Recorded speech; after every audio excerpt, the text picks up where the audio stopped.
오늘 우리에게 주시는 하나님의 말씀은 신약성경 빌립보서 3장 10절에서 14절까지 말씀입니다.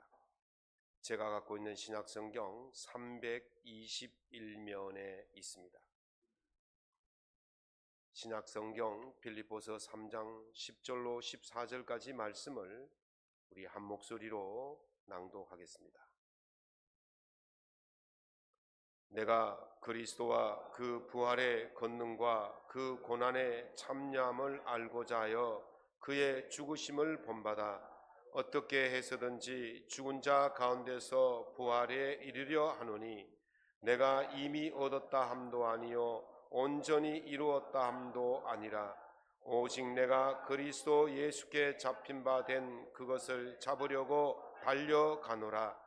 형제들아, 나는 아직 내가 잡은 줄로 여기지 아니하고 오직 한 일, 즉 뒤에 있는 것은 잊어버리고 앞에 있는 것을 잡으려고 푯대를 향하여 그리스도 예수 안에서 하나님이 위에서 부르신 부름의 상을 위하여 달려가노라. 아멘. 할렐루야. 우리 인사는 영원한 할렐루야입니다. 스승의 주일을 맞으며 당신은 삶의 분명한 목표를 가지고 있습니까? 라는 제목으로 함께 말씀을 나눌 때 하나님의 은혜가 함께 하시길 바랍니다. 오늘 제목이 뭐라고요?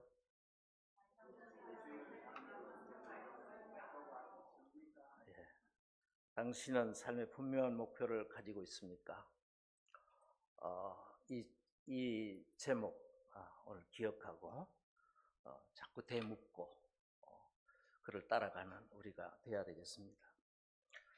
오늘 이 땅에는 우리가 본받을 위대한 스승들이 많습니다. 지난주 어버이 주일로 지키면서 부모님의 은혜를 생각했습니다. 부모는 여러분의 가장 위대한 스승이 될 것입니다.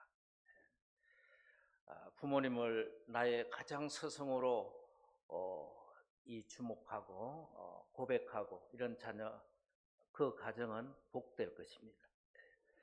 우리는 이 어버이 주일에 못난 자식을 위해서 진자리 마른 자리 갈아 누이시면서 끊임없이 먹을 것을 영양을 공급하면서 많은 시간을 우리를 위해서 일생 기도한 부모님의 은혜를 생각했습니다. 잊지 말아야 할 것입니다. 그 밖에도 우리가 이 교양과 지식 다방면에서 자라날 수 있도록 이끌어준 위대한 그 스승들이 있습니다. 문학과 예술, 철학의 스승들, 그리고 의학, 그 연구로 우리를 질병에서 방어하고 장수하도록 이렇게 발전시킨 스승들 있습니다. 잊지 말아야 할 것입니다. 여러분, 예수님은 우리의 스승이십니까? 스승 아닙니까? 우리의 스승이 되시지만 세상의 스승과 비교할 수 없는 존재라는 것을 알아야 합니다. 우리에게 구원을 주신 이는 예수님이세요. 네. 그런데 이 스승을 뛰어넘어서 세상의 어떤 스승과 견줄 수 없는 그 존재라는 것을 잊지 말아야 합니다. 그래서 세상의 어떤 반열에, 스승의 반열에 우리는 둘 수가 없습니다. 예수님은 요한복음 13장에 보면 너희가 나를 선생이라 또는 주라 하니 너희 말이 옳도다 그랬습니다. 내가 그러하다, 내가 주와 또는 선생이 되어 너희 발을 씻었으니 너희도 서로 발을 씻어주는 것이 옳으니라 그랬습니다. 제자들이 처음에는 예수님을 랍비, 선생님이라고 불렀습니다. 처음에는 그랬습니다. 처음에 우리 옥합교회가 이 개척해서 그때는 아이들이 참 많았습니다. 한 60명까지 모였다고 그래요. 제일 많이 모일 때. 한 아이가 저를 보고 아저씨 그러더라고요. 그러니까 옆에 교회 좀 나와서 오래된 아이가 아니야 임마 목사님이야 그랬는데 그래 아저씨 맞다. 내가 그랬어요. 아저씨 맞아. 저들이 예수님을 모르니까요. 제자들도 그랬습니다. 처음에는 일반 스승인 줄 알았어요. 그냥 선생님인 줄 알았는데 점점 예수를 주와 그리스도로 고백해 나가는 겁니다. 우리의 신앙이 이렇게 전진하는 거예요. 예. 그래서 예수님을 어떤 스승의 자리에 두지 않고 주는 그리스도시라고 고백하는 믿음으로 우리가 나가게 되는 것입니다. 예수님은 우리의 단순한 스승을 넘어서 우리의 주가 되셨다는 것을 알아야 합니다.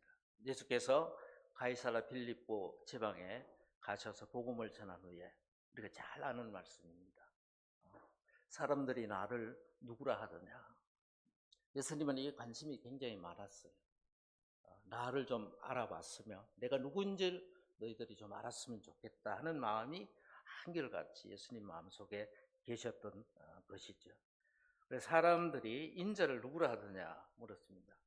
그래서 제자들이 세례 요한, 더러는 엘리야, 어떤 이는 예레미야나 선지자 중에 하나라 하더이다 그랬습니다. 그 후에 예수님께서 제자들에게 그러면 너희는 나를 누구라 하느냐 물었습니다. 베드로가 주는 그리스도시요 살아계신 하나님의 아들이십니다 라고 대답했습니다. 그랬을 때 바요나 시모나 내가 복이 있도다.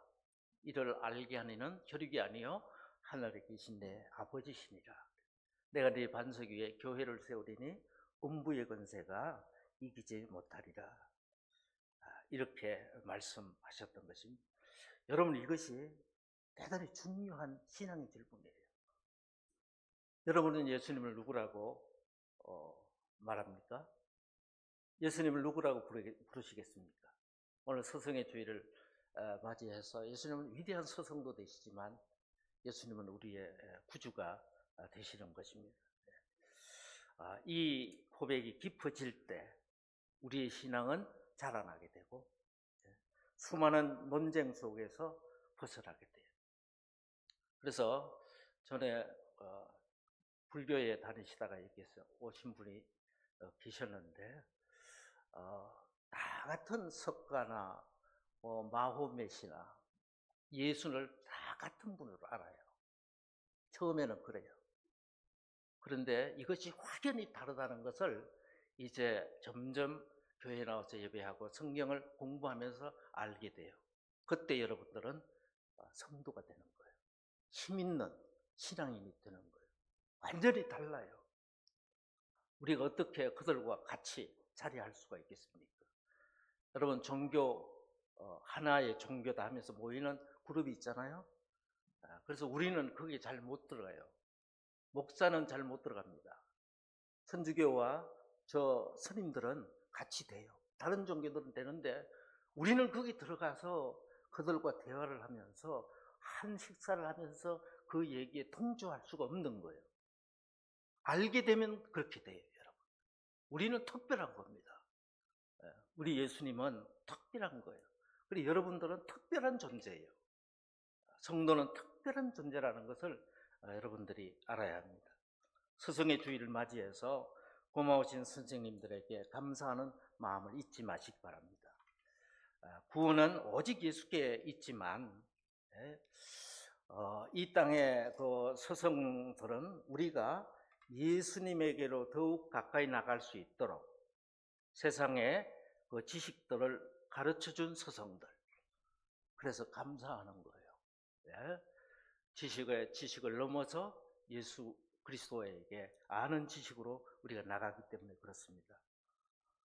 여러분, 의학이 참 고맙잖아요. 병원을 마구 욕하면 안 됩니다. 의술을 너무나 약하게 막 집어던지고 그러면 안 돼요. 네? 그것도 하나님이 주신 거거든요. 그러니까 그 의학 중에 뇌를 많이 공부해서 뇌 원리를 연구한 세계적인 뇌과학자가 한 분 있습니다. 조장희 교수님이십니다.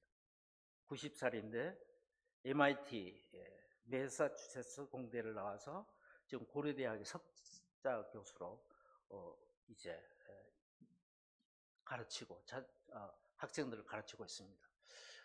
뇌에 관해서 관심이 많아요. 여러분, 요즘은 뇌가 건강해야 되는 거예요.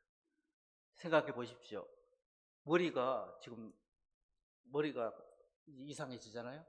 그럼 여러분들의 팔이 아무리 튼튼해도 다리가 아무리 튼튼해도 소용없는 거예요.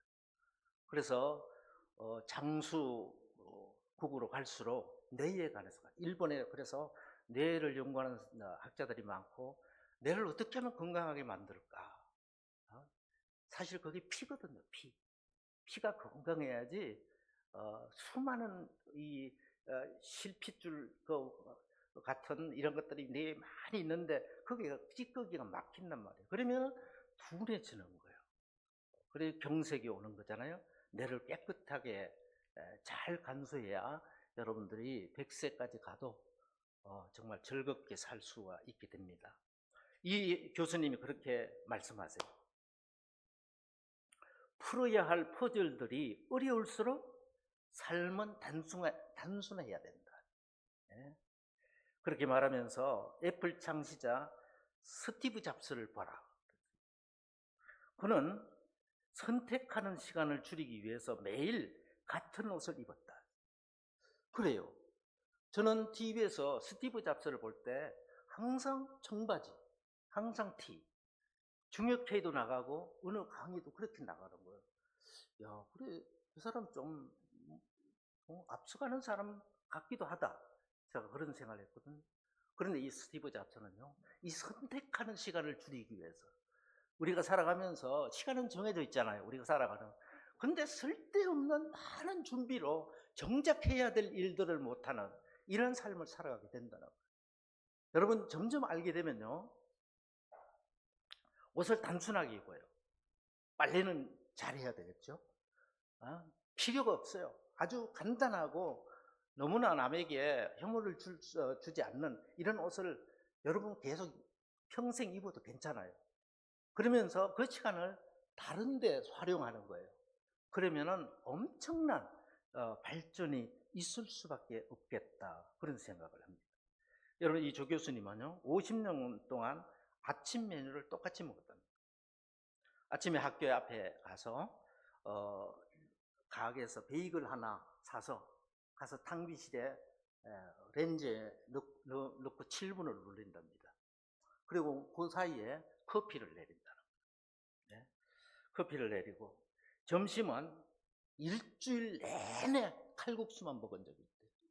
그리고 설렁탕에 한번 꽂히면 설렁탕 일주일 내내 먹는데요. 그리고 술은요, 와인은 크리스마스 때 와인 한 잔, 그렇게 먹는데요. 그게 다였대요. 그래서 우리가 메뉴를 정하면서도 뭘 먹지? 이런데 시간을 다 보내는데 조 교수님은 점심 때 식사 시간에 뭘 하지? 뭘 연구하지? 이런 생각을 했다는 거예요. 그게 나의 장수 비결이다. 90살이에요. 그런데 맑게 있잖아요. 맑은 정신 가지고 학생들을 가르치거든요. 왕성하게 활동하고 있습니다. 그래서 그는요, 80대에도 40대 뇌를 가질 수가 있다. 그랬습니다. 그 비결은 영양제도 아니다. 특별한 비법도 아니다. 여러분, 우리가 몸에 좋다고 막 다 먹고 돈 엄청 많이 쏟아붓잖아요. 우리가 삶을 단순히 하고 집중하는 것이 우리 뇌를 더 맑게 하고 고민을 줄이는 것이 우리의 뇌를 더 맑게 한다는 거예요. 복잡하고 고민이 많을수록 뇌가 많이 상한다는 겁니다. 뇌가. 그 걱정하는 사람들 보세요. 여러분, 반은 꺾여 있어요. 걱정 없는 사람은요, 머리도 잘 돌아가고 뭐가 쌩쌩 나가요. 그래서 성경에 항상 기뻐하라 그러시는 것 같아요. 성령, 항상 기뻐하라. 네? 여러분, 우리의 뇌는요, 몸 전체의 2%에 불과하지만 그가 에너지를 쓰는 것은 전체 에너지의 30%를 쓴다는 것입니다. 가장 에너지를 2%밖에 안 되는데 우리 몸에 먹는 에너지가 생성된 에너지의 30%를 쓴다는 거예요. 그런데 가장 에너지를 많이 쓸 때가 뭔가 하면은 결정을 못하고 고민할 때 내가 이게 부하가 걸려요. 가장 그런 것 같아요, 여러분. 인생의 가장 큰 고민이 뭡니까? 중요한 어떤 결정의 기로를 놓고 이것 해야 되나 말아야 되나, 이것 해야 되나 말아야 되나, 사업도 이걸 해야 되나 말아야 되나, 결혼도 이 사람하고 해야 되나 말아야 되나, 이런 것도 있으면 막 미치잖아요. 그때 내가 가장 많은 에너지를 쓰게 된다, 소비하게 된다는 거예요. 여러분, 우리는 염려, 걱정, 이건 예수님에게 와야지 내려지거든요. 예배 드리지 않고 하나님 향하지 않으면 우리 염려와 근심은 여러분 실지를 못합니다. 여러분, 조영기 목사님은요, 그의 설교 염려하지 말라라는 설교에서 다음과 같은 얘기를 했습니다. 우리가 하는 모든 염려의 80%는 전혀 일어나지 않는 것이다. 그리고 20% 중에 18%는 일어날까 말까 아직 모르는 거야. 근데 그 2%는 일어나도 내가 감당할 수 없는 거예요. 내가 애를 써도. 그렇다면 내가 염려할 건 하나도 없다. 염려해서 될 일이 아니다라는 거죠.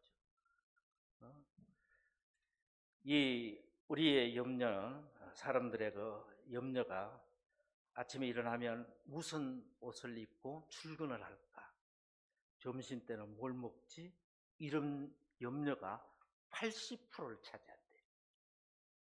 여러분, 어떤 일의 목표를 정하고 아마 우리의 집중을 모으면 되지 않을 일이 없습니다. 어떤 목표를 두고 공부를 하는 우리 친구들이 있다면 여러분, 나를 근심하게 하고 방해하는 것을 다 가지를 쳐야 돼요. 그게 쓸데없으면 그건 하지 말아야 돼요. 그러면은 더욱더 집중력이 생기고 여러분의 에너지를 더욱더 극대화시킬 수가 있게 되는 겁니다.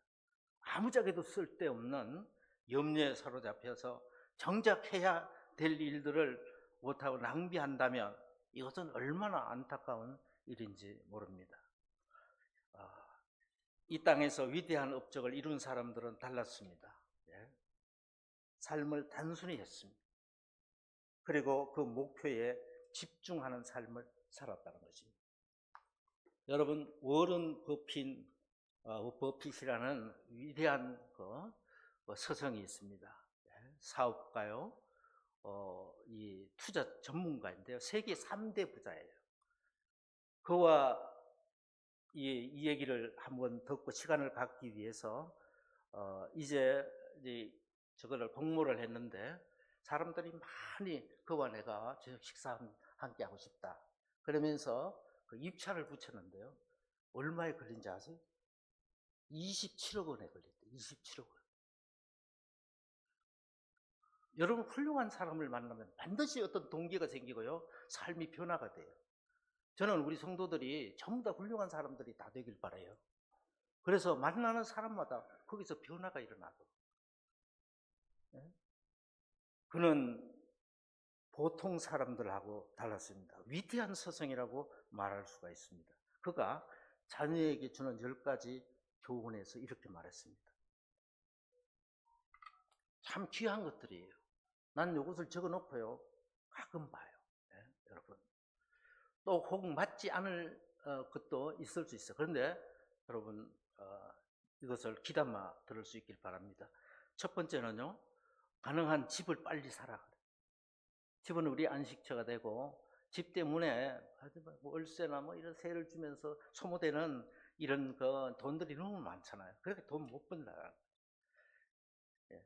차는 비쌀 필요 없다. 이동만 하면 된다. 오래 쓰는 물건일수록 좋은 곳으로 살아. 비싼 곳으로.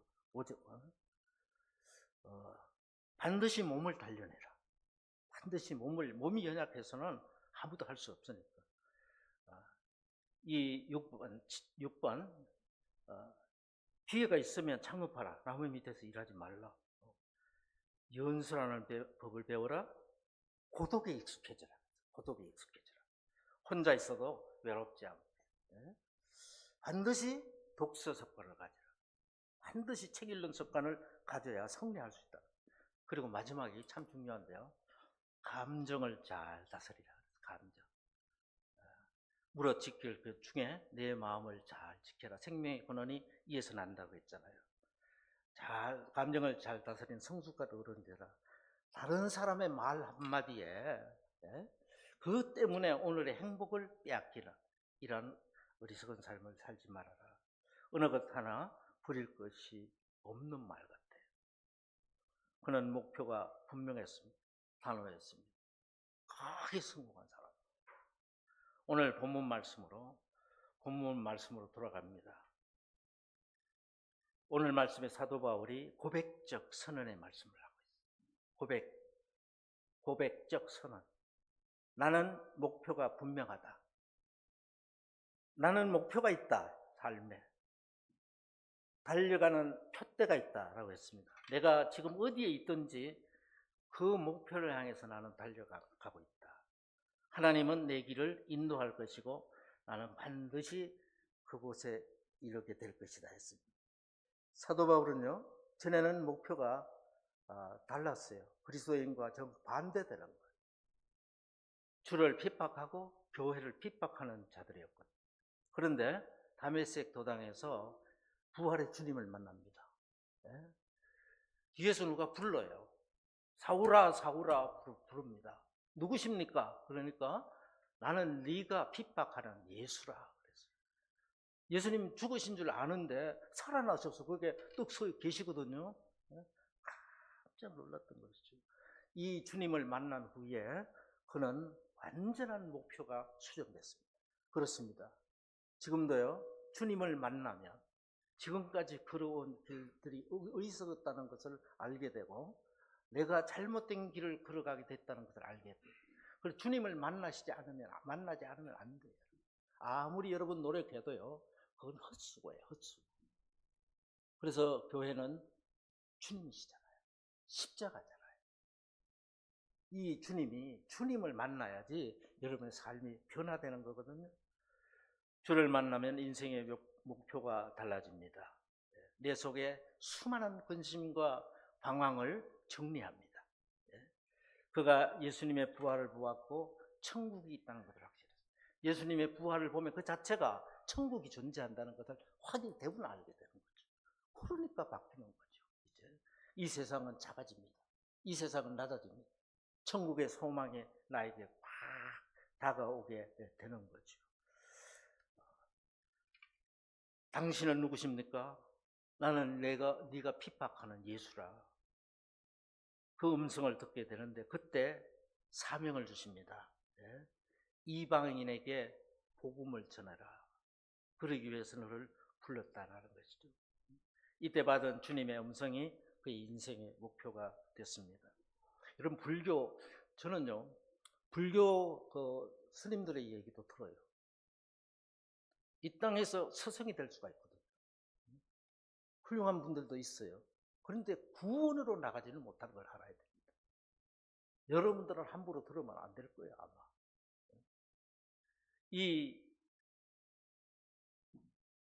그 속에 여러분, 오직 예수님만이, 하나님만이 우리의 구주가 된다는 것을 우리는 알아야 합니다. 그래서 그 불교에 화두라는 것이 있어요. 화두. 너 화두를 얻었냐? 그러더라고요. 그 노스님이. 수십 년간 절에서 막 이렇게 하고 한 이제 어린 중에게 그래요. 화두를 얻었냐? 나는 아직 화두를 얻지 못했습니다. 이 화두가 보니까요, 바로 우리의 그 사명이더라고요. 사명. 하나님께서 나에게 맡겨주신 인생의 그 목표, 내가 이것을 위해서 죽어도 좋다 하고 딱 정해지는 거. 그게 불교에서는 화두라고 그래요. 여러분, 주님의 음성을 여러분 들었습니까? 사도 바울처럼 다메섹 도상에서 그 부활의 주님의 음성을 우리는 들을 수 있어야 합니다. 그때는 이제 주의 길을 달려가게 되는 거죠. 그때 주님의 음성이 그의 인생의 목표가 되고 그 사명을 위해 뒤를 돌아보지 않고 달려가는 삶을 살았다. 그 전에 귀하게 여기던 이런 일들을 비설물같이 누가 그랬더라고요. 누가 가서 저기서 볼일을 보고 그것이 아쉬워서 자꾸 돌아보는 사람이 있느냐? 목사님 설교 중에 그런데 난 그거 은혜 받았어. 쓸모없으면 그거 다시 돌아보지 않잖아요. 네? 그런 삶을 예수님 만나면 살게 된다. 그런 말씀입니다. 여러분, 오늘 본문 내 그의 고백이 생생하게 적혀 있습니다. 다시 한번 오늘 본문 말씀을 다시 한번 읽고 오늘 제 말씀을 마치려고 합니다. 처음에 조 목사님과 함께 읽었지만 한번 볼까요? 빌립보서 3장 10절 다 같이 내가 그리스도와 그 부활의 권능과 그 고난의 참여함을 얻고자 하여 그의 죽으심을 본받아 어떻게 해서든지 죽은 자 가운데서 부활에 이르려 하노니 내가 이미 얻었다 함도 아니요 온전히 이루었다 함도 아니라 오직 내가 그리스도 예수께 잡힌 바 된 그것을 잡으려고 달려가노라. 형제들아, 나는 아직 내가 잡은 줄로 여기지 아니하고 오직 한 일, 즉 뒤에 있는 것은 잊어버리고 앞에 있는 것을 잡으려고 표대를 향하여 그리스도 예수 안에서 하나님이 위에서 부르신 부르심의 상을 향하여 달려가노라. 아멘. 예수님이 하나님이 우리를 부르신 것은 부르심의 상이 있다는 거예요. 여러분 잘 달려가시길 바랍니다. 그것을 잘 수행해서 정말 주님으로부터 상을 받는 여러분들이 되시길 바랍니다. 여러분 삶에 분명한 목표가 있습니까? 아무 쓸데없는 여러 가지 일들로 방황하며 고통하고 있지는 않습니까? 예수님이 우리에게 주신 사명이 참 사명인 줄로 믿습니다. 주께서 여러분에게 확고하여 흔들림이 없는 생의 목표를 주시기를 주님의 이름으로 축원합니다. 기도합니다.